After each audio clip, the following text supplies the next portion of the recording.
दुनिया भर से लाखों देखने और सुनने वालों को शहीद अरशद शरीफ का सलाम। नाज़रीन इकराम, finally game is over now और वो हो चुका है जिसका आज पूरी कौम को इंतज़ार था। जो इमरान खान साहब को माइनस करने के लिए हुकूमत में आए थे कि इमरान खान कहीं अपनी मर्जी का आर्मी चीफ अपॉइंट ना कर लें, हम अपनी मर्जी का आर्मी चीफ अपॉइंट करेंगे। इमरान खान के पास तो ये इस्तेकाक नहीं होना चाहिए। तो तन्हा कप्तान ने आज रंदा फेर के रख दिया है, दिल के अरमा आंसुओं में बह गए और हवाओं का रुख इमरान खान के हक में तब्दील हो चुका है। आज की सबसे बड़ी ब्रेकिंग न्यूज़, मुल्क में इस्लामी सदारती निज़ाम के डंके बज चुके हैं और इमरान खान ने बतौर सदर पाकिस्तान, ये खबर बड़ी इंपॉर्टेंट है कि पूरे का पूरा निज़ाम लिपटने जा रहा है और पाकिस्तान की तारीख में पहली बार आज कप्तान ने बतौर सदर पाकिस्तान अपनी पहली तकरीर कर डाली है जिसने तबले जंग बजा दिया है। मुआशी प्लान हो, निज़ाम के हवाले से इमरान खान की प्लानिंग्स, पाकिस्तान में जस्टिस कैसे लाना है, कप्तान ने आज हर तरह से ऑल इन वन उन्होंने जो तकरीर कर डाली है, एवर ग्रीन स्पीच, उस हवाले से अहम तरीन तफसीलात मैंने आपके सामने रखनी है। और अब इमरान खान करने क्या जा रहे हैं, खेल दिलचस्प मराहिल में दाखिल हो चुका है। इस हवाले से इंपॉर्टेंट डिटेल्स हैं, आपने इस वीडियो को मिस नहीं करना। दूसरी खबर पर जो आज हम बात करेंगे कि नए आर्मी चीफ की तैनाती, ये गेम भी आखिरी मरहले में दाखिल हो चुकी है, यानी कि दी एंड आप इसको कह लें। और 2016 की तारीख दोहरा दी गई है। 2016 में कौन अपॉइंट हुए थे? जनरल बाजवा साहब अपॉइंट हुए थे बतौर आर्मी चीफ और नवाज शरीफ ने इनको आर्मी चीफ अपॉइंट किया था। तो जनरल फैज हमीद अब नए आर्मी चीफ मुंतखब हो चुके हैं। इस हवाले से इंपॉर्टेंट डिटेल्स हैं कि हुकूमत ने अपने डेथ वारंट्स पर साइन कर दिए हैं और इमरान खान का बहुत बड़ा सरप्राइज, शहबाज शरीफ 24 नवंबर को अपनी आखिरी तकरीर करने जा रहे हैं।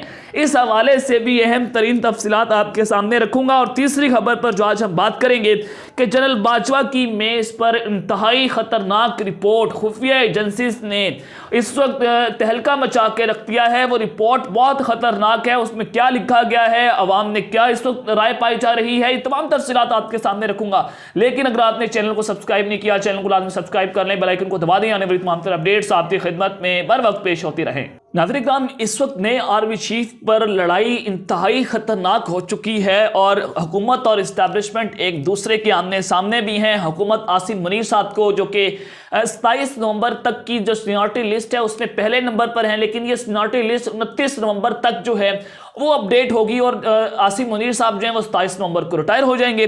तो राना सनाउल्लाह साहब ने कहा कि जनरल बाजवा एक नाम के लिए लॉबिंग कर रहे हैं। अब वो एक नाम क्या है? अब ये डायरेक्ट इल्जाम लगाया गया, क्या हुकूमत एक नाम के लिए लॉबिंग नहीं कर रही? आसिम मुनीर को हुकूमत क्यों अपॉइंट करना चाहती है? कौन सी ऐसी डीलिंग्स हैं? क्या general Asim Munir, no doubt उनका करियर बड़ा शानदार है, लेकिन आप इस तरह से एक नाम को बाकी नामों पर फोकियत नहीं दे सकते।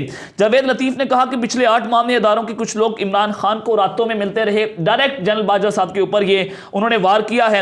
शाहिद हुक्कान अब्बासी साहब ने कहा कि समरी अभी तक जीएचक्यू ने नहीं भेजी, जनरल बाजवा आइन के खिलाफ वर्जी कर रहे हैं। तो हुकूमत ये सोच रही थी कि हम जनरल बाजवा साहब को सैक कर देंगे 2-3 दिन पहले और जनरल आसिम मुनीर को 27 नवंबर से पहले उनकी रिटायरमेंट से पहले उनको अपॉइंट कर देंगे। और इसी तरह से नवाज शरीफ ने परवेज मुशर्रफ को सैक करके जनरल ज़ियाउद्दीन भट्ट को आर्मी चीफ अपॉइंट किया था। एक दिन के वो आर्मी चीफ बने थे और फिर आपने देखा था कि पाकिस्तान में मार्शल लॉ लग गया था और फिर जो मामला थे उस वक्त आपके सामने थे। तो अब इमरान खान साहब 26 नवंबर को रावलपिंडी पहुंचने जा रहे हैं और उनका पड़ाव रावलपिंडी होगा, इस्लामाबाद वो नहीं चाहेंगे और वो लॉन्ग मार्च धरने के अंदर भी तब्दील हो सकता है। लेकिन ऐन मुमकिन है कि खान साहब वहां पर 1-2 दिन रहेंगे और फिर वहां से वापस चले जाएंगे, क्योंकि वो अपने हर मामलात में वो जनाब तय कर चुके हैं, वो अपना मैच जीत चुके हैं, तो उनको जरूरत नहीं है कि वहां पर धरना देकर बैठ जाएं। तो अब इलेक्शन करीब आते हुए नजर आ रहे हैं, क्योंकि जिस तरह से इमरान खान साहब को इस वक्त मामलात हो रहे हैं तो उनको इलेक्शंस मिल जाएंगे, जो मेरी राय हैं। और अब सबसे पहली खबर मैं आपके सामने रख देता हूं कि जनरल बाजवा साहब को जो इंतहाई खतरनाक रिपोर्ट मौसूल हुई है, ये खुफिया एजेंसीज की रिपोर्ट है, क्योंकि रजीम चेंज ऑपरेशन के बाद सबसे ज्यादा नुकसान जो है पाकिस्तान की फौज को हुआ है और सबसे ज्यादा नुकसान फौज को इस इंपोर्टेड हुकूमत की वजह से उठाना पड़ा है। कौम अपनी स्टैब्लिशमेंट के खिलाफ खड़ी हो गई। इमरान खान का एंटी स्टैब्लिशमेंट बयानिया आपने देखा कि किस कदर खौफनाक तरीके से, खतरनाक तौर पर जनाब वो मकबूल होता गया। और सबसे पहले पहले तो आपने ये देखना है कि जो रिपोर्ट सामने आई है इस वक्त, क्योंकि फौज ने बतौर इदारा खुफिया एजेंसीज ने कुछ सर्वेस करवाए थे। अरशद शरीफ साहब को कत्ल किया गया, किसने कत्ल किया पूरी कौम जानती है। तो सर्वेस थे इमरान खान पर कातिलाना हमला जो हुआ, आजम स्वाति केस और अरशद शरीफ पर जो उनका कत्ल हुआ उसके ऊपर कुछ सर्वेस करवाए गए। तो उस सर्वेस में यह वाज़ेह तौर पर बताया गया कि जनाब कौम हमसे बहुत ज़्यादा मुतनफ़र हो चुकी है और अवाम जो है वो बहुत ज़्यादा मुखालिफ हमारे लिए खड़ी होने के लिए तैयार है। तो अगर इदारे ने ऐसा काम कर दिया और कोई इस बार मिसएडवेंचर हो चुका तो जनाब ये गेम हाथ से निकल जाएगी। तो जनरल बाजवा साहब को बताया गया, तो अब इदारा जो है वो मजीद बैकफुट पर जाने के लिए तैयार हो चुका है और इमरान खान से वो गुत्थम गुत्था नहीं होना चाहते। तो शहबाज शरीफ की बतौर वज़ीर आज़म 24 नवंबर क्या उनका आखिरी दिन है? क्या वो बतौर वज़ीर आज़म उस दिन आखिरी तकरीर तो नहीं करने जा रहे? ये हालात बहुत ज़्यादा कशीदा हो चुकी हैं। मैंने आपको बताया था तकरीबन 3-4 दिन पहले कि पाकिस्तान में एक अहम तरीन शख्सियत जो है वो आर्मी चीफ की तैनाती से पहले मुल्क से फरार हो सकती हैं। वो जनाब मुल्क से फरार बीमारी का बहाना भी लगा सकते हैं, बहुत सारे बहाने लगा सकते हैं। तो अब जो बहाना है वो मैं आपको बता देता हूं कि शहबाज शरीफ जो है वो 24 से 26 नवंबर तक तुर्की का दौरा करने जा रहे हैं। इतने इंपॉर्टेंट डेज जहां पर पाकिस्तान में पॉलिटिकल इंस्टेबिलिटी है, पाकिस्तान में लॉन्ग मार्च धरना है खान साहब का, पाकिस्तान के सिक्योरिटी इश्यूज हैं और पाकिस्तान का वज़ीर आज़म तुर्की जा रहा है, इसमें बड़े सवालात खड़े करके रख दिए हैं। और आपने ये सबसे पहली खबर स्क्रीन के ऊपर भी देखनी है। वज़ीर आज़म शहबाज शरीफ से वफाकी वज़रा की मुलाकात, पाक फौज में अहम तैनातियों और सियासी सूरत हाल समेत अहम अमूर पर तबादला ख्याल किया गया। आइंदा 24 घंटे में अहम तैनातियों पर पेशरफ मुतवक्के है। और इस मुलाकात में वज़ीर ख़ज़ाना इसहाक़ डार, ख्वाजा आसिफ, राना सनाउल्लाह, एजाज सादिक और मुआविन ख़ुसूसी मलिक अहमद खान साहब से उनसे मुलाकात हुई। और मलिक अहमद खान कौन है? ये इस्टेब्लिशमेंट के बड़े करीब है और मलिक अहमद खान को वज़ीर आला पंजाब बनवाने के लिए भी लॉबिंग हुई थी। और फिर मलिक अहमद खान जो हैं वो शहबाज शरीफ और इस्टेब्लिशमेंट के राब्ते करवाते रहे, डिग्गियों में मुलाकातें करवाते रहे। ज़राए ने यह भी बताया कि मुलाकात में सिक्योरिटी इदारों के सरबराह भी मौजूद थे। यह आपने गौर करना है कि सिक्योरिटी इदारों के सरबराह भी मौजूद थे, यानी कि DGISI भी मौजूद थे। अब जनाब मन पाकिस्तान में पॉलिटिकल इंस्टेबिलिटी बढ़ती जा रही है और शहबाज शरीफ के साथ DGISI का बैठना और ISI की वो रिपोर्ट थी जो कि जनाब जनरल बाजवा साहब को के सामने रखी गई कि जनाब आप जो है वो इदारा गलत स्टेप ना ले, इस वक्त पाकिस्तान के हालात जो हैं वो बहुत ज़्यादा ख़राब हो सकते हैं। तो अब नाज़रीन इकराम ये भी देखना है कि शहबाज शरीफ तुर्की जाने से पहले उन्होंने 24 नवंबर को यानी कि 24 नवंबर को उन्होंने तुर्की जाना है और उसी दिन ही उन्होंने काबीना का हंगामी इजलास तलब कर लिया है। और उस हंगामी इजलास के तलब करने का मकसद क्या हो सकता है? और जनाब आपने ये भी गौर करना है कि वो कल भी कर सकते थे, लेकिन 24 नवंबर को करना, ये वाज़ेह तौर पर आपको मैं बता रहा हूं कि जनाब मुल्क में कुछ बड़ा होने जा रहा है। शहबाज शरीफ काबीना के समेत जनाब रिजाइन भी कर सकते हैं, असम्बलियां तहलील भी कर सकते हैं और अहम वफाकी वज़रा भी 26-27 नवंबर तक जनाब पाकिस्तान से फरार हो सकते हैं।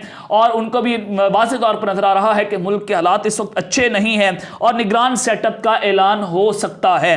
अब जनाब मन आ जाए कि नए आर्मी चीफ की तैनाती के हवाले से कि ये गेम द एंड हो चुकी है और 2016 में जो कुछ हुआ वही तारीख दोहराई जा रही है और जनरल फैज हमीद नए आर्मी चीफ मुंतखब। जनाब मन आपने ये गौर करना है कि वज़ीर दिफा ने कहा है कि हमारे पास कल सीनियर अफसरान के नाम आ जाएंगे और इनमें 5-6 जर्नलों के नाम शामिल होंगे। और कल अगर ये सीनियरिटी लिस्ट आती है तो उसमें पिंडी तो जनरल आसिफ मुनीर का नाम नहीं डालेगा, तो इस हवाले से जनरल फैज हमीद जो है वो 4थे नंबर पर आते हैं। अगर जनरल आसिफ मुनीर का नाम नहीं आता और साहिर शमशाद मिर्जा और उसमें जनरल अजहर अब्बास आ जाएंगे, जनरल नुमान आएंगे और जनरल फैज हमीद, तो 4था नंबर इनका बनेगा। 5वें नंबर पर जनरल आमिर साहब आ जाएंगे। तो अब यहाँ पर नाज़रीन इकराम आपने देखना है कि 24 नवंबर को तो शहबाज शरीफ साहब तुर्की जा रहे हैं और नवाज शरीफ ने भी 2016 में जब जनरल बाजवा को उनकी समरी पर दस्तखत कर दिए थे तो उसी वक्त ही जनरल नवाज शरीफ साहब जो हैं वो ताजिकिस्तान के दौरे पर रवाना हो चुके थे। और आपने यह भी गौर करना है कि अब भी शहबाज शरीफ साहब जो हैं वो 24 नवंबर को उसी दिन काबीना का इजलास है, उसी दिन उन्होंने जाना है। उसमें बताया गया उसी इजलास के अंदर नए आर्मी चीफ की तैनाती होनी है, तो वो भी तुर्की जा रहे हैं। तो जनाब मन एक तो ये इसमें कोहेरेंसी आ चुकी है कि शहबाज शरीफ भी मुल्क से बाहर जा रहे हैं और नवाज शरीफ साहब भी गए थे। और आपने ये भी देखना है कि जनरल बाजवा भी उस दौरान सीनियरिटी लिस्ट के अंदर 4थे नंबर के ऊपर थे और जनरल फैज हमीद भी अब इस बार सीनियरिटी लिस्ट के ऊपर 4थे नंबर के ऊपर है। तो ये हालात किस जानिब जा रहे हैं? हुकूमत अपने डेथ वारंट पर जो है वो दस्तखत करने जा रही है।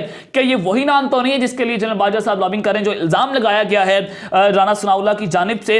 और यहां तक कि जनाब आज मतीउल्लाह जान ने भी कहा है कि जनाब पंजाब के अंदर एक इस्टेब्लिशमेंट का धड़ा है जो कि इमरान खान से धरना करवा रहा है और वही धड़ा जो है वो नए आर्मी चीफ की तैनाती तैनाती करेगा। और इमरान खान पर ये इल्जाम लगाते हैं कि जनरल फैज हमीद जो है वो उनके बड़े करीब है, वो फैज हमीद को फैजाब करना चाहते हैं, वो इनको आर्मी चीफ अपॉइंट करना चाहते हैं। अब सबसे पहली और इंपॉर्टेंट खबर मैं आपको ब्रेक करने जा रहा हूं कि मुल्क में सदारती निजाम के डंके जो बच चुके हैं और पूरे का पूरा निजाम लिपटने जा रहा है। नाज़रीन इकराम, एक चीज तो आपने ये देखनी है कि जब इमरान खान को रजीम चेंज ऑपरेशन की साजिश के नतीजे में निकाला गया था तो उस वक्त खुर्रम दस्तगीर ने यह बयान रिपोर्ट और ये स्टेटमेंट दी थी, नून लीग के हैं और ये वफाकी वजीर हैं। इन्होंने कहा था कि जनाब हमें यह डराया गया और धमकाया गया कि अगर आपने इमरान खान को तहरीक अदम एतमाद में ना निकाला तो इमरान खान जनरल फैज हमीद को आर्मी चीफ अपॉइंट कर देगा। एक चीज, दूसरा कहा गया था कि इमरान खान जो है वो सदारती निजाम ले आएगा और अगले 10 साल के लिए तुम जेलों के अंदर होगे और तुम पर यह रंदा फेर के रख देगा, तुम्हें नाअहल करवा देगा। तो नाज़रीन इकराम, आपने ये दोनों चीजों को मिलाकर देखना है कि जनरल फैज हमीद और इस वक्त इस्लामी सदारती निजाम। आज खान साहब ने जो तकरीर की उसमें उन्होंने टोटली मुआशी प्लान दिया, कोई एस्टैब्लिशमेंट को टारगेट नहीं किया, कहीं पर जनरल बाजवा साहब को टारगेट नहीं किया, कोई उन्होंने अपने ऊपर कातलाना हमले की बात नहीं की। अब आपने इस पर गौर करना है कि खान साहब के मामला तय हो चुके हैं, उनको बताया गया कि आप अपनी बॉडी लैंग्वेज जो है वो प्राइम मिनिस्टर वाली कर लें। आज खान साहब ने कहा कि शौकत तरीन को मैंने बताया, उस वक्त जब रजीम चेंज ऑपरेशन हो रहा था, मैंने शौकत तरीन को न्यूट्रल के पास भेजा तो मैंने बताया कि अगर आपने इस हुकूमत को घर भेज दिया तो पाकिस्तान की मैशत दिवालिया हो जाएगी और हमारी मैशत इस वक्त ट्रैप के ऊपर खड़ी हुई है। तो इमरान खान ने कहा कि मैंने रजीम चेंज ऑपरेशन के बाद भी बताया था कि मुल्क डिफॉल्ट हो सकता है, जो पॉलिटिकल इंस्टेबिलिटी अब पैदा हो चुकी है। तो सब ने कहा कि यह गद्दार है, इसके ऊपर आर्टिकल 6 लगा दो। तो अब वही मुल्क जो है वो 95% डिफॉल्ट रिस्क रेट पर पहुंच चुका है। इमरान खान साहब ने फिर उसका सोल्यूशन भी दिया कि इससे कैसे निकलना है, यानी कि खान साहब से मुआशी प्लान एस्टैब्लिशमेंट ने मांग लिया है। खान साहब ने उसका जवाब दिया कि जब तक मुल्क में पॉलिटिकल स्टेबिलिटी पैदा नहीं होती लोग इन्वेस्टमेंट नहीं करेंगे। और खान साहब ने कहा कि हम अब पावर में आ रहे हैं, इंशाल्लाह हमारी हुकूमत आ रही है और फिर अगर ये सब कुछ हुआ कि गेम जो है वो वहां पर हुकूमत लेकर जा रही है कि जहां पर गेम हाथ से निकल जाएगी और हमें तो अब अपने इलेक्शन कैंपेन करने की भी जरूरत नहीं है, यानी कि मामला हर तरह से तय हो चुके हैं और हम अब पावर में आ रहे हैं। इमरान खान साहब ने कहा कि मैं पहले भी बता रहा हूं कि फ्री एंड फेयर इलेक्शन होने चाहिए और 2/3 अक्सियत मुझे मिलनी चाहिए। और खान साहब ने जो कहा बड़ी इंपॉर्टेंट कि सदारती निजाम में पॉलिटिकल स्टेबिलिटी होती है और ये जरा हटकर है। खान साहब ने कहा कि जब 2/3 अक्सियत आएगी तो मैं पाकिस्तान में सदारती निजाम भी लेकर आऊंगा और इस निजाम को लपेट दूंगा। और वही बात जो ख्वाजा साद रफीक और खुर्रम दस्तगीर कहते रहे। और इमरान खान साहब ने कहा कि जब तक रूल्स ऑफ लॉ नहीं होगा तो मैशत ठीक नहीं हो सकती। तो जनाब इमरान खान साहब ने वाज़ेह कर दिया कि अब ये हुकूमत जो भी आएगी अगली उसके लिए मुश्किलात होंगी और वो मुश्किल उसको फैसले करना पड़ेंगे। और मैं चाहता हूं कि पाकिस्तान में स्टेबिलिटी आए और 5 साल की हुकूमत आए जो कि हम मुल्क को स्टेबल कर सकें। अब आपने इस तकरीर को देखना है, इसका लुबे लुबाब यही है कि अगली हुकूमत खान साहब की है, इलेक्शन की तारीख मिल चुकी है और ये हुकूमत नवंबर के आखिरी हफ्ते में या फिर दिसंबर के पहले हफ्ते के अंदर घर चली जाएगी। आपको वाज़ेह तौर पर बता रहा हूं। अब तक के लिए इतना ही, अपना ख्याल रखिएगा, चैनल का अपने लाजमी ख्याल रखना। अल्लाह निगहबान। पाकिस्तान जिंदाबाद।